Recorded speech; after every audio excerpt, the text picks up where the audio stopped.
Amados, a paz do Senhor é uma satisfação imensa poder, nesse momento, estar juntamente com você, aprendendo aquilo que Deus tem para nos ensinar nesse momento. Quero cumprimentar todos os espectadores, todos os ouvintes. Quero liberar uma palavra de oração sobre a sua vida. Que Deus possa abençoá-lo no recôndito do teu viver, no secreto do teu ser, em todas as instâncias, em todas as circunstâncias da tua vida, que a mão de Deus seja sobre o teu ser, para trazer sobre o teu viver a paz, a alegria e o gozo do Espírito de Deus. Que o Senhor possa te abençoar e abençoar também a tua família. Que Deus possa te acolher nos braços dele e você se sinta amparado, mesmo você que não tem uma família, mesmo você que não tem uma mãe, que não tem um pai, que não tem irmãos, ou que está distante da tua família, que todos os dias você sinta o abraço de Deus sobre a sua vida. Que todos os dias você se sinta amparado e cuidado por Deus. Que Deus abençoe a todos e possa trazer o milagre que você precisa. Deus possa realizar e efetuar sobre o teu viver grandes coisas. Que Deus possa operar sobre a tua vida, trazendo a paz, trazendo o renovo, trazendo maturidade espiritual. Essa é a palavra de oração sobre as vossas vidas. Eu quero, neste momento, ler um texto sagrado e compartilhar esse texto com os irmãos, que está no livro do profeta Jeremias, capítulo 18, versículo 1 até o versículo 4, que nos diz assim: Jeremias 18, 1 até o 4. A palavra do Senhor que veio a Jeremias. Disse Deus a Jeremias: levanta-te, desce a casa do oleiro, e lá te falarei, te farei ouvir as minhas palavras. E desci à casa do oleiro e vi que o oleiro estava fazendo a sua obra sobre as rodas. E o vaso que ele fazia de barro quebrou-se na sua mão. Então tornou a fazer outro dele. Tornou a fazer dele outro vaso, conforme que bem pareceu aos seus olhos fazer.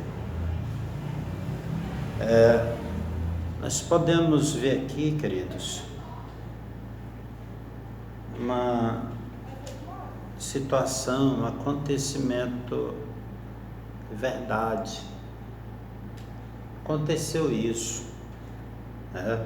Foi dessa forma que Deus falou ao profeta Jeremias, quando Deus estava mostrando para Jeremias a forma do cuidar, do tratar de Deus com aqueles que são seus servos, com aqueles que ele tem um propósito na vida dos mesmos.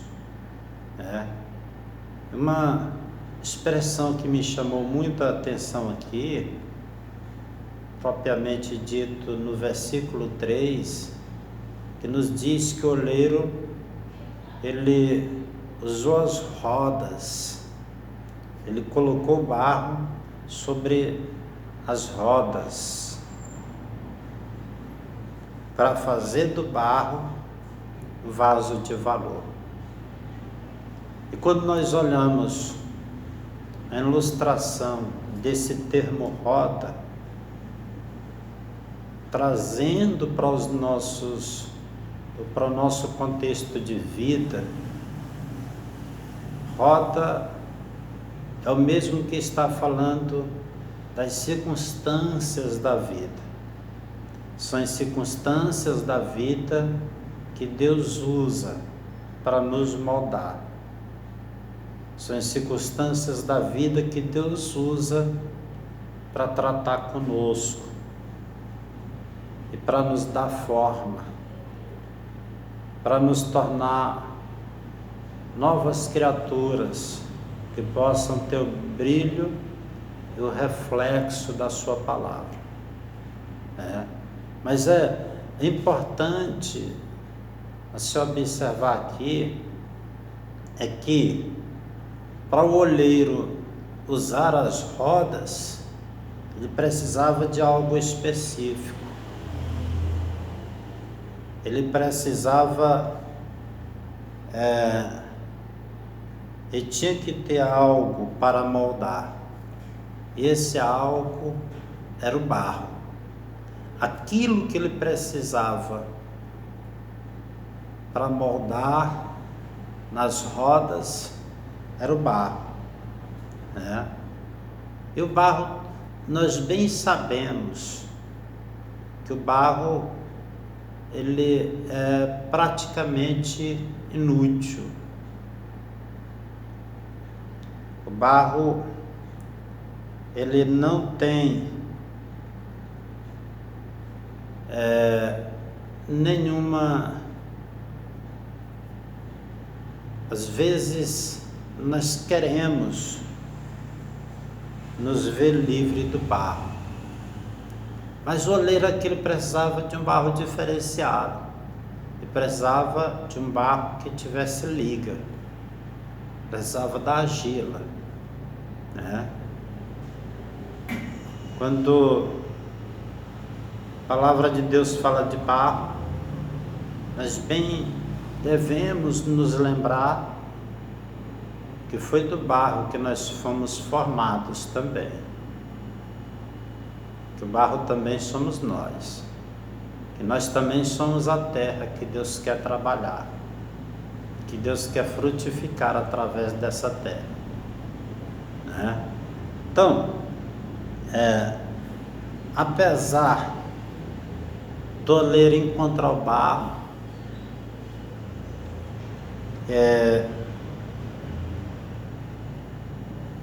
e do barro ter liga,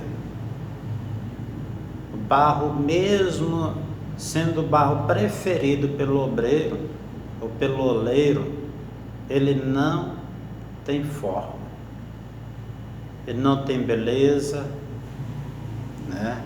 ele não tem nenhum propósito, ele não é bom. E não é só o barro comum que às vezes atrapalha, que às vezes nós queremos nos ver livres. E quando eu falo isso, eu lembro de duas situações na minha vida. Uma foi recente, quando nós botamos para o pedreiro fazer um serviço lá em casa, que ele pediu, parece que foi meio metro de barro. Meio metro cúbico de barro. E eu comprei esse barro e ele usou todo o material, usou areia, usou a pedra, usou cimento, tijolo, rebocou. ele botou a cerâmica, fez tudo. Aí eu me preocupei, o que eu vou fazer com esse barro? Né? Para que esse sujeito mandou eu comprar esse barro? Aí eu dei uma prensa nele, rapaz, para que tu fez eu comprar esse barro? Certo que no final das contas é que a gente arrumou um buraco lá. A intenção dele, não sei nem para que era, porque aquele buraco não era nem não precisava de barro, mas já que o barro estava lá atrapalhando, ele foi usado naquele buraco, né, para o barro não ficar sendo visto, para não estragar a imagem do ambiente. Ele passou cimento por cima daquele barro e eu me vi livre do barro. Esse é o barro comum, que você encontra, às vezes não precisa nem comprar. Se você tiver um transporte, pega uma pá, vai numa beira de uma estrada, em qualquer terreno, e você consegue extrair do solo esse tipo de barro comum, que pode ser preto, pode ser amarelo, ele não tem liga, né? Ele é um barro que muitas das vezes é até levado pela erosão criada pela falta de vegetação, criando crateras e às vezes deixando o ambiente hostil, deixando o ambiente árido, sem vida. Mas outro barro aqui, esse barro argila, que o oleiro precisava, esse barro para os garimpeiros, ele é chamado de barro neném, que você não consegue, o garimpeiro ele dá marca um pedaço de terra, um lote de 5 por 5, e ele vai escavar toda aquela terra, né? O primeiro barro de cima é o barro comum.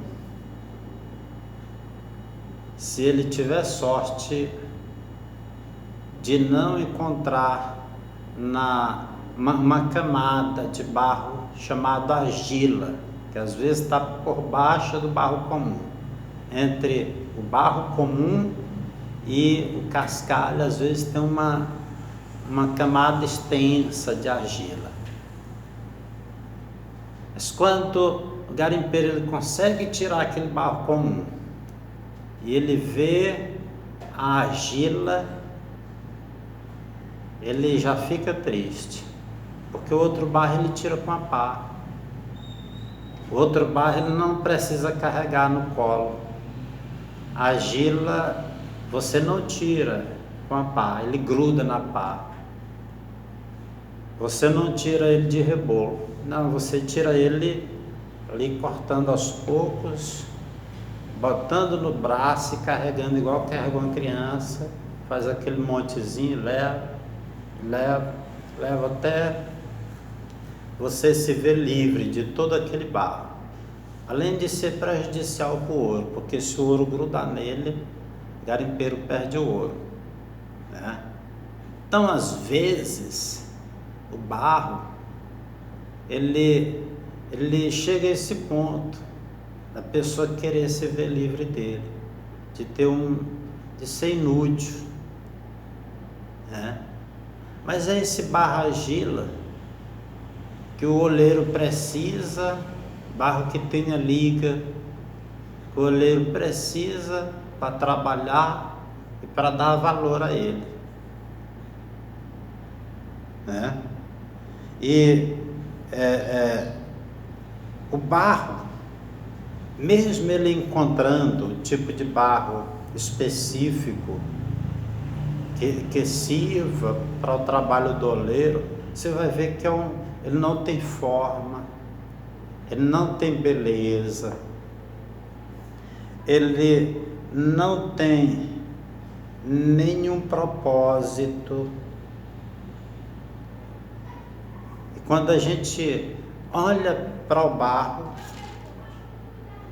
o estado do barro sem forma ilustra o nosso estado de depravação moral, espiritual e física, antes de termos sido trabalhados por Deus, antes de termos recebido o brilho e a presença salvífica do Espírito Santo de Deus sobre as nossas vidas.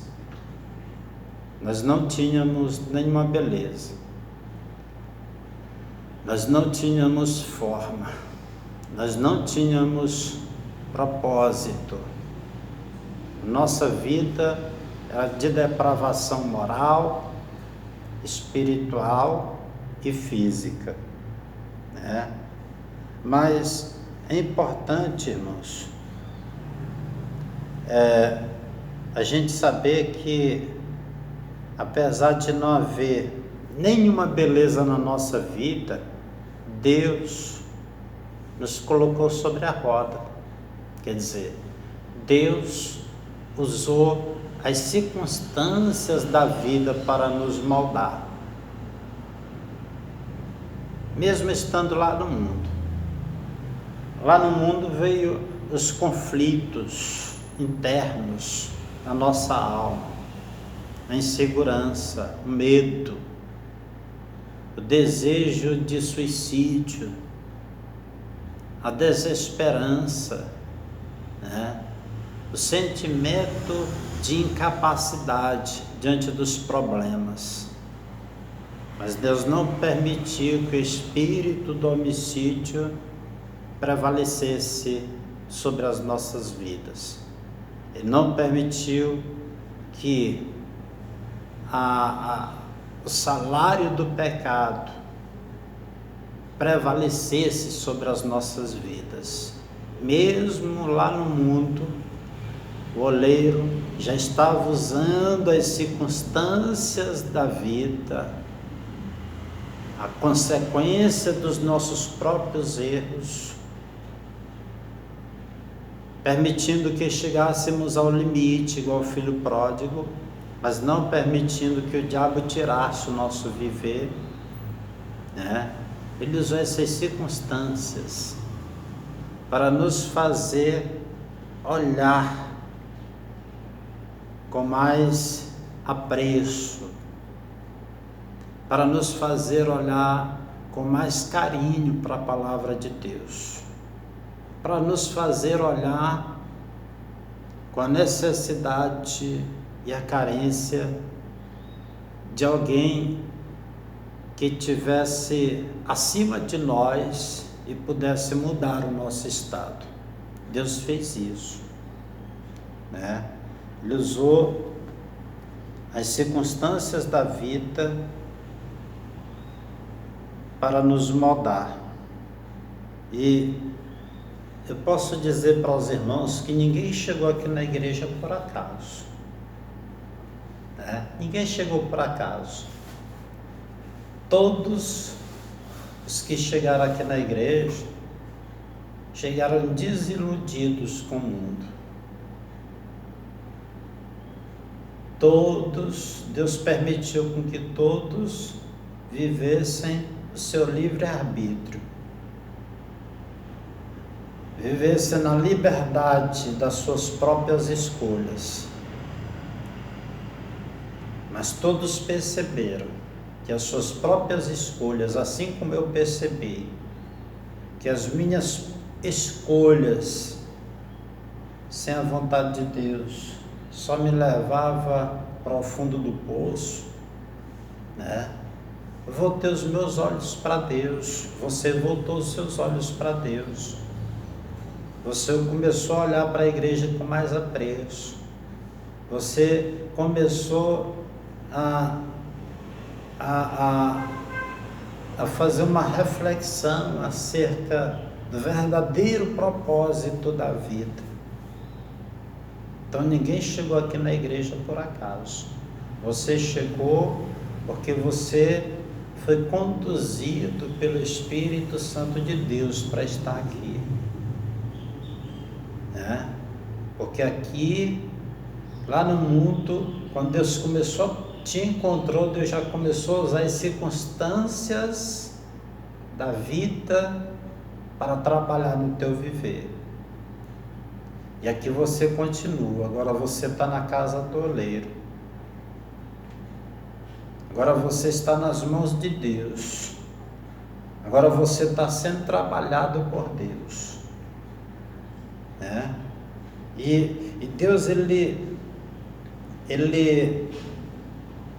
tem um método. O oleiro, ele tem um método de trabalho. Ele tem uma forma.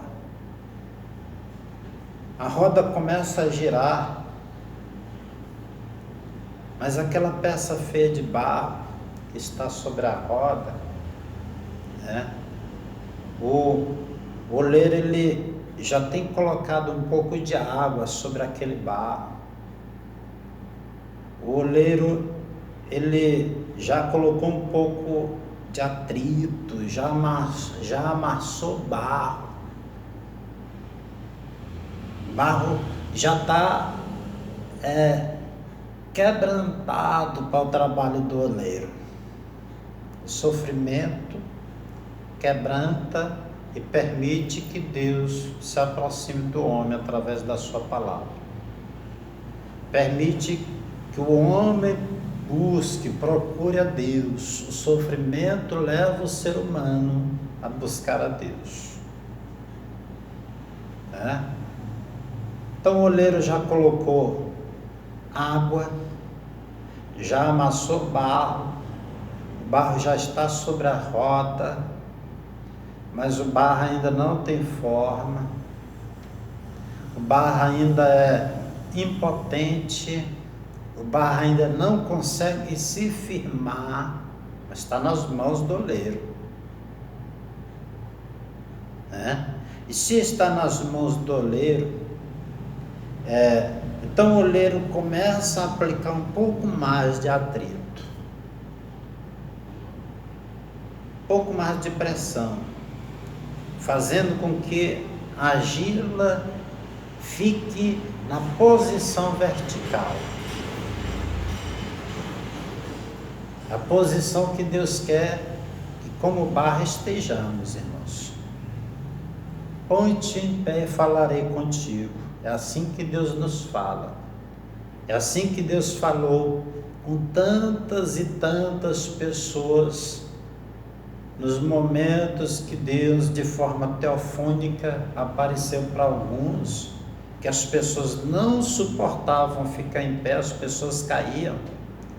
Deus ordenava que aquela pessoa se levantasse, Deus dava força para aquela pessoa se levantar. Assim aconteceu com Isaías, assim aconteceu com João, né? E acontece com todos aqueles que Deus está trabalhando em suas vidas. Depois de mais atrito, depois aquela argila, ela já começa a ficar na forma vertical. Quer dizer, o crente já começa a receber de Deus um pouco de poder para estar de pé, já para começar a ajudar os outros através do exemplo, né? Porque você vai ver aqui que, na verdade, o texto sagrado aqui, ele nos traz essa mensagem. Veja que no versículo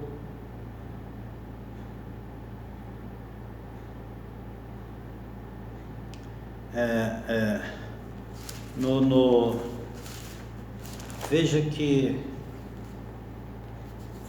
aqui em Hebreus capítulo 12, versículo 11, O escritor aos Hebreus diz assim: na verdade, toda correção presente não parece ser de gozo, mas de tristeza.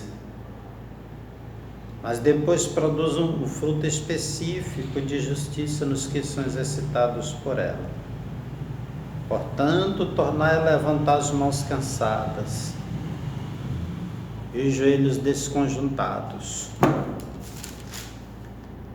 e fazei veredas direitas para os vossos pés, para que aquele que manqueja não se desvie inteiramente, antes seja salvo.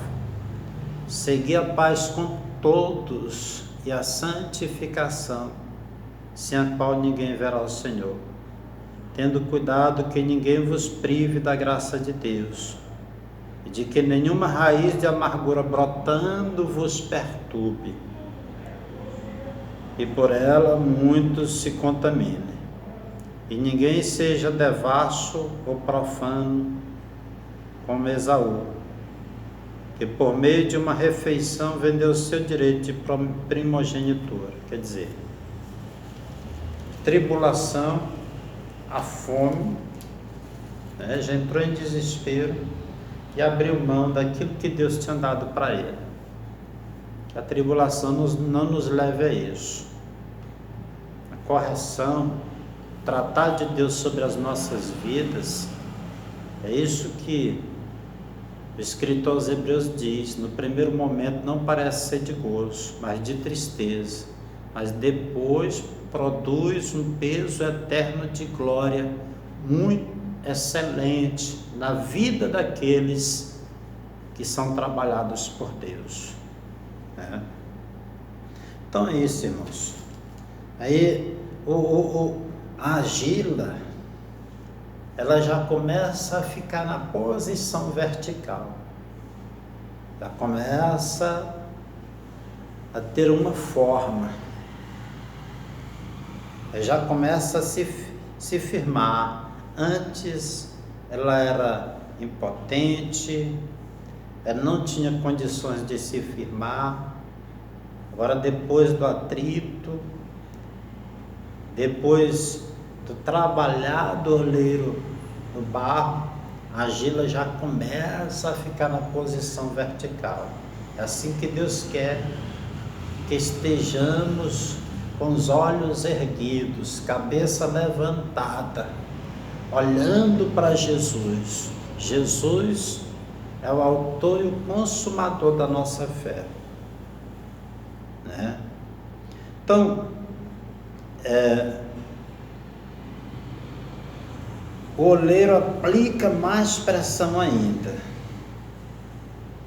e na pressão que o oleiro coloca, sai as pedras, vai saindo as impurezas, sai as raízes, né? Sai aquilo que impossibilita a perfeição do barro. Trabalhar de Deus é para isso. Deus vai tirando. A pressão que Deus vai colocando é para isso. A exortação de Deus sobre as nossas vidas, a correção de Deus sobre as nossas vidas é para isso.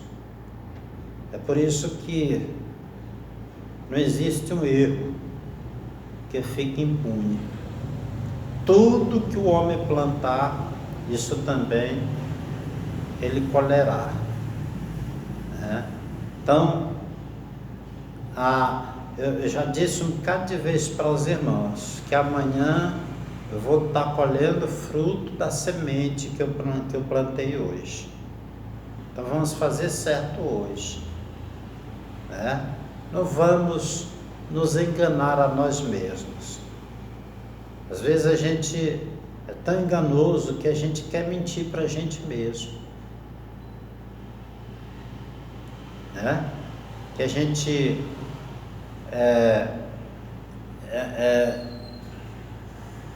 se acha tentado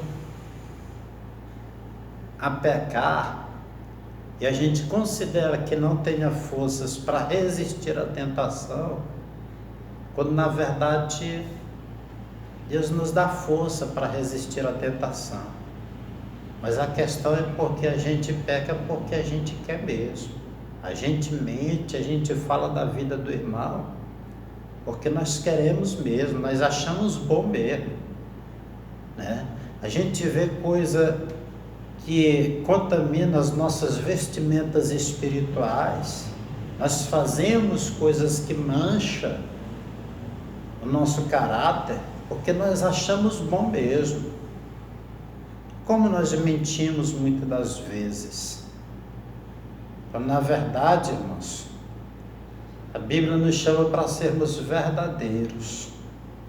Jesus diz: conhecereis a verdade e a verdade vos libertará.